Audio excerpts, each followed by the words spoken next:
Hi guys, it's Tina and welcome back to my YouTube channel. For today's video, gagawa naman ako ng paper bag, loot bag, or personalized paper bag or party bags. Ayan. So, yung ganito. Ayan. So, karamihan kasi ganito na yung ginagawa na pa-loot bags sa mga party like binyag, birthdays. Ayan. So, yung iba kasi, 'di ba, yung ginagamit natin dati, yung mga binibiling plastic, yung mga printed plastics for loot bags. So, yung iba mas ginagawa nilang personalized talaga. So, ganitong paper bag na yung ginagamit. Ayan. So, papakita ko sa inyo yung paggawa nito at yung mga materials na ginagamit. And ito nga palang design na to ay design mismo ni client. So, sinandyan lang sa akin and dinagdagan ko na lang ng ibang details para sakto dito sa may pinaka-template ng paper bag na to. Ayan. So, keep on watching para malaman nyo kung paano to gawin. At sobrang dali lang naman niya. So, paggawa ng template, sa Canva ko lang din siya ginawa and super easy lang din niya. Pero hindi ko tuturo sa video na to kung paano siya gawin. Pero, i-share ko sa inyo yung pinaka-template lang, yung pinaka-sukat sa, yung pinaka-template link ng Canva niya. Lalagay ko sa description box after. Ayan. So, pwede kayong maka-access. Pero yung pinaka-design niya, kayo yung gagawa. Yung pinaka-layout design. So, ito na nga yung mga materials. Ito yung gamit ko, yung paper 1 na 100 GSM. Ayan. So, para sakto lang yung kapal niya at hindi siya manipis. Pero, pwede nyo rin namang gamitan ng 70 GSM or 80 GSM na A4 size din. So, up to you naman kung paano or gaano kakapal yung gagamitin yung paper. Lalo na kung pang-personalize lang naman ninyo, kunwari sarili nyong birthday ng anak ninyo, ganon. So, ito nga pala yung pinagdidikit ko, yung ang daldal, no? Etong E7000 na glue, ayan. So, sobrang madikit yan and tipid na din niya kasi unti-unti lang pwede na. Ayan. So, ito yung paper, photo paper. So, gagamitin kong patigas dun sa loob ng paper bag. So, mga pinagputulan to kanina ng ginawa kong notebook cover. So, pwede ka rin naman gumamit ng kahit anong patigas dyan, like, ano ba yun? Carton, ganun. So, depende sa inyo. Tapos, pinking scissors, ayan, dito siya gagamitin. And, kung wala naman kayong ganyang gunting, okay lang naman, kasi pwede nyo namang itupi lang yung pinakadulo. Tapos, ito naman yung squeegee. Ayan. So, magagamit yan mamaya sa pagtupi ng mga edges.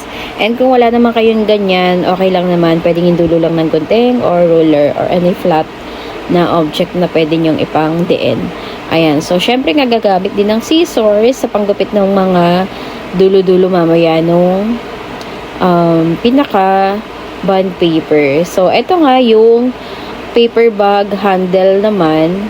Ayan, so nabibili din yan sa Shopee. Ilalagay ko sa description box lahat ng materials na gagamitin ko dito ngayon. Ayan, so may other color din yan, yung craft paper color, yung brown. And then, yung iba nag-offer din ng colored na yung pinaka-handle talaga. May pink, may black, may blue, ganun. So, iba-iba. Depende sa shop kung saan kayo makakabili din. Ayan, so ito nga, nagpiprint pa nga ako dito. Ayan. So, A4 size nga yung gamit. And, dalawang A4 size yung magagamit mo sa isang paper bag. Ayan. So, pagdidikitin mo lang kasi siya. Ayan yung pinaka-edges niya. Ayan yung ginawa ko sa Canva. So, ginawa ko lang ding white plain yung gilid. Nilagyan ko lang ng logo ko. Ayun. So, carry na yun. So, depende din sa inyo kung gagawin nyo pa rin na printed yung pinaka-side niya. Yun nga lang kasi medyo mas maaksaya yun ng ink kapag ka printed din yung pinakagilid. So, for me, eto, mas okay na to. Ayun. So, isang design lang and then baligtaran na siya. Okay na yon. And up to you din kung gusto mo ng iba pa yung design sa kabila. Yun nga lang, syempre, mas matrabaho yon sa pagle-layout. Unlike dito, isang layout lang, both side na siya. Ayan. So, eto na nga tayo. Sisimulan ko na yung paggawa. Ayan. Magstay ka lang dyan para makita mo talaga yung paggawa nito mabuti. So, ayan. Ito na nga yung logo ko. Nilagay ko lang dyan. Depende sa'yo kung lalagyan mo rin ng logo ng shop mo or anything. And kung pang personalize mo nga lang sa sarili mo, gagawin para sa birthday ng anak mo, ganon. Or sa family mo, okay lang kahit walang logo. It's up to you. So, eto na nga, let's get started. Ayan, ang tagal, ang dami pa kasing chika. So, eto nga, kailangan gupitin lang yung pinakagilid dito, yung mga sobra. Ayan.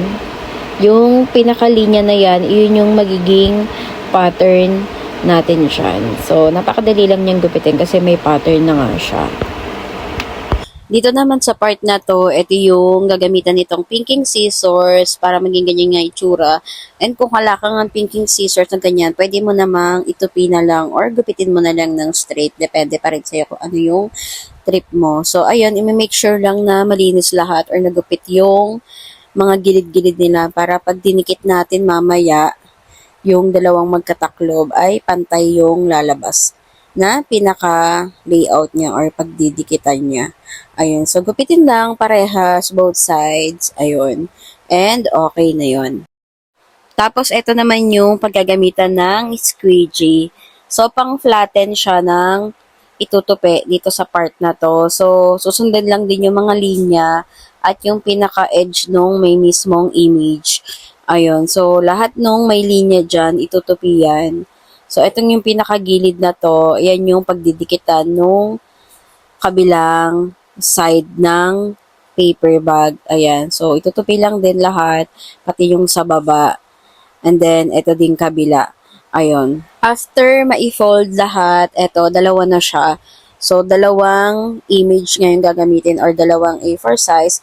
And sa side na to, dyan, ididikit yung kabila. And, ganun din sa kabilang side. So, sa side na yan, sa white, doon siya ididikit parehas. So, ito ang gamit ko yung E7000.